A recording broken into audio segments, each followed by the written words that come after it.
নমস্কার বন্ধুরা, cook with dishes ফ্যামিলিতে সবাইকে জানাই স্বাগত। আম খেতে ভালোবাসে না এমন কেউ নেই বললেই চলে। গ্রীষ্মকালে আমের সিজনে আমরা তাই আম দিয়ে নানা রকমের খাবার বানিয়ে খাই। আজ আম দিয়েই দারুণ একটি রেসিপি আপনাদের সঙ্গে শেয়ার করে নিলাম। আমাদের আজকের রেসিপি পাকা আমের মালপোয়া। রেসিপিটি খেতে হয় দারুণ। তাহলে দেরি না করে দেখে নেওয়া যাক রেসিপিটি আমরা কিভাবে বানিয়ে নিয়েছি। এখানে আমরা কিছুটা পরিমাণে দুধ নিয়ে নিয়েছি। দেখতেই পাচ্ছেন, দুধের মধ্যে কিছুটা কেশর ভিজিয়ে দেব। দুধটা কিন্তু আমরা উষ্ণ গরম নিয়েছি, এর মধ্যে কিছুটা পরিমাণে কেশর দিয়ে কেশরটা ভিজিয়ে রাখছি। এইভাবে কেশরটা কিছুক্ষণ ভিজিয়ে রাখছি দুধে। বেশ কিছুক্ষণ হয়ে গেছে, এবারে আমরা দেখে নেব কেশরটা ভিজেছে কিনা। দেখুন, কেশরটা খুব ভালোভাবে দুধে ভিজে গেছে, কালারটা চেঞ্জ হয়ে গেছে। কেশর দুধটা আমরা এইভাবে আরও কিছুক্ষণ ঢাকা দিয়ে রেখে দেব। এবারে আমরা, যেহেতু রেসিপিটা আমরা আম দিয়ে তৈরি করছি, একটা আম নিয়ে নিচ্ছি। এই আমটা আমরা খোসা ছাড়িয়ে নেব। আমটার আমরা খোসা ছাড়িয়ে নিয়েছি, খুব ভালোভাবে খোসাটা পরিষ্কারভাবে। এই আমটা আমরা গ্রেট করে নেব গ্রেটারের সাহায্যে। আপনারা চাইলে আমটা আপনারা মিক্সিতেও একটু পেস্ট করে নিতে পারেন, কিন্তু আমি গ্রেটারের সাহায্যে আমটা গ্রেট করে নেব।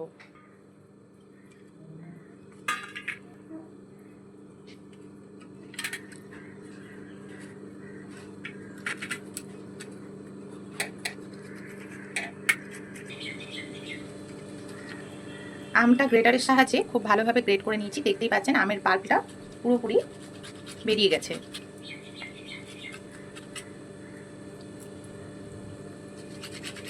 গ্রেট করে আমের পাল্পটা আমরা বের করে নিয়েছি।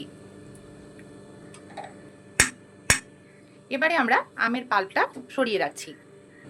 এবারে আমরা একটা মিক্সিং বোল নিয়ে নিচ্ছি।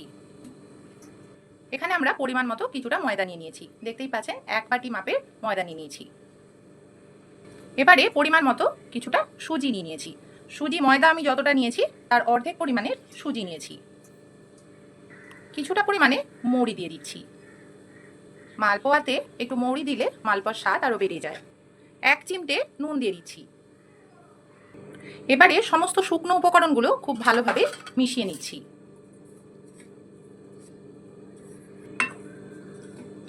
সমস্ত শুকনো উপকরণগুলো খুব ভালোভাবে মিশিয়ে নিয়েছি। এবারে আমরা এর মধ্যে অল্প অল্প করে দুধ অ্যাড করতে থাকবো। দুধ কিন্তু একেবারেই অনেকটা দেব না, অল্প অল্প করে দুধ দেব এবং ব্যাটার একটা তৈরি করে নেব।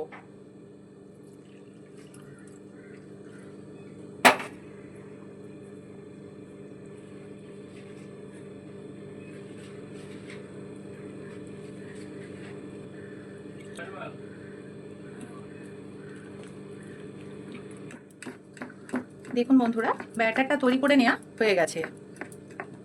দুধটা খুব ভালোভাবে মিশিয়ে নিয়েছি। এবারে আমরা কেশর দুধটা অ্যাড করব।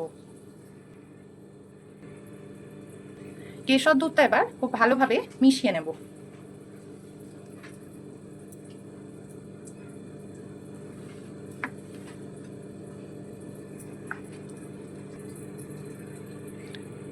ব্যাটারের কালারটা দেখতেই পাচ্ছেন চেঞ্জ হয়ে গেছে। স্বাদ অনুযায়ী চিনি দিয়ে দেব। চিনিটা খুব ভালোভাবে ব্যাটারের সঙ্গে মিশিয়ে নেব।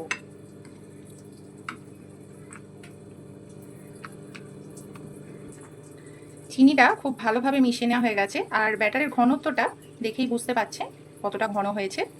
মালপোয়ার ব্যাটার কিন্তু খুব বেশি পাতলা হয় না। ব্যাটার আমাদের তৈরি হয়ে গেছে, কিন্তু ব্যাটারের মধ্যে আমের পাল্প আমি এখনই মেশাবো না। আমি এবারে গ্যাসটা জেলে তেলটা গরম করতে দেব। গ্যাসটা আমরা জেলে নিচ্ছি। কড়া বসিয়ে নিচ্ছি গ্যাসে। এবারে আমরা কড়ার মধ্যে পরিমাণ মতো সাদা তেল দিয়ে দিচ্ছি। কড়াতে পরিমাণ মতো তেল দিয়ে দিয়েছি। তেলটা এবার গরম হতে দেব। তেলটা গরম হয়ে গেছে, দেখতেই পাচ্ছেন। এবারে আমরা ব্যাটারের মধ্যে আমের পাল্পটা মিশিয়ে নেব।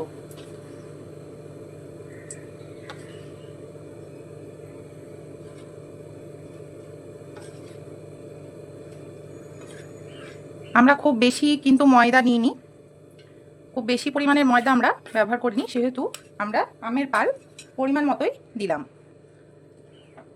ব্যাটারের সঙ্গে আমের পাল্পটা খুব ভালোভাবে মিশিয়ে নেব।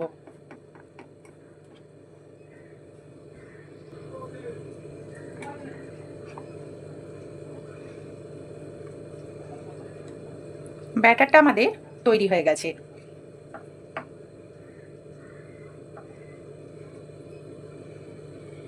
তেলটা গরম হয়ে গেছে, এবারে আমরা তেলের মধ্যে ব্যাটার দিয়ে দেব।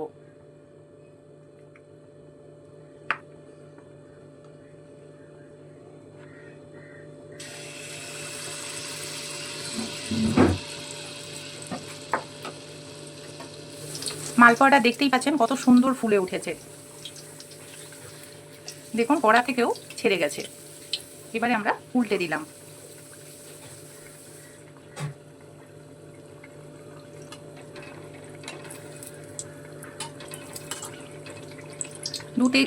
দুদিক থেকেই মালপোয়াটা খুব ভালোভাবে লাল হয়ে গেছে। এবারে আমরা তেল থেকে মালপোয়াটা তুলে নেব।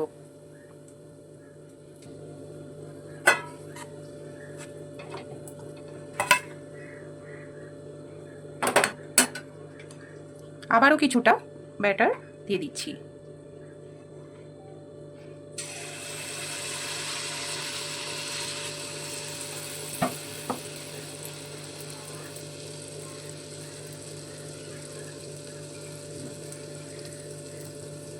মালপোয়াটা দেখতেই পাচ্ছেন কত সুন্দর ফুলে উঠছে।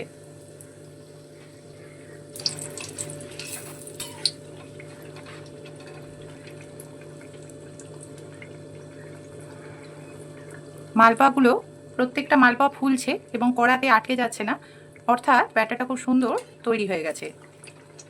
দেখতেই পাচ্ছেন কত মালপোয়াগুলো ফুলছে।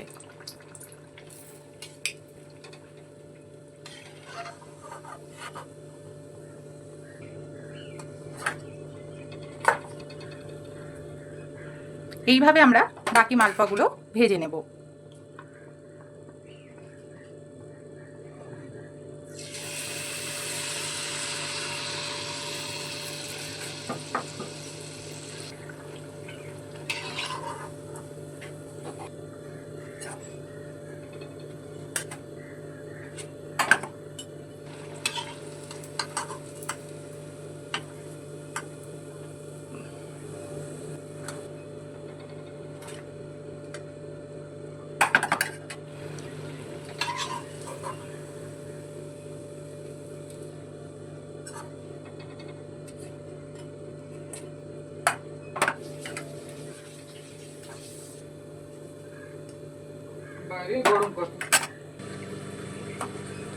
সমস্ত মালপোয়াগুলো ভেজে নেওয়া হয়ে গেছে।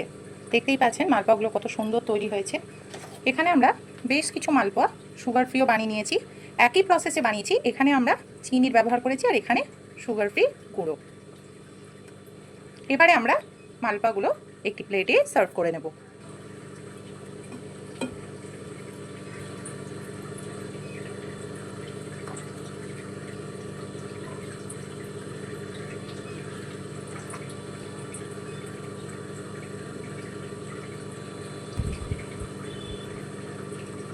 পাকা আমের মালপোয়া তৈরি হয়ে গেছে। রেসিপিটি এইভাবে বানালে খেতে যেমন হয় দারুণ, তেমনই হয় সফট। রেসিপিটি আপনারাও আপনাদের বাড়িতে বানিয়ে দেখবেন। রেসিপিটি ভালো লাগলে ভিডিওটিকে লাইক, কমেন্টস অ্যান্ড শেয়ার করবেন এবং আরও নতুন নতুন রেসিপি পেতে আমাদের এই চ্যানেলটিকে সাবস্ক্রাইব করবেন। সকলেই ভালো থাকবেন, সুস্থ থাকবেন। নমস্কার।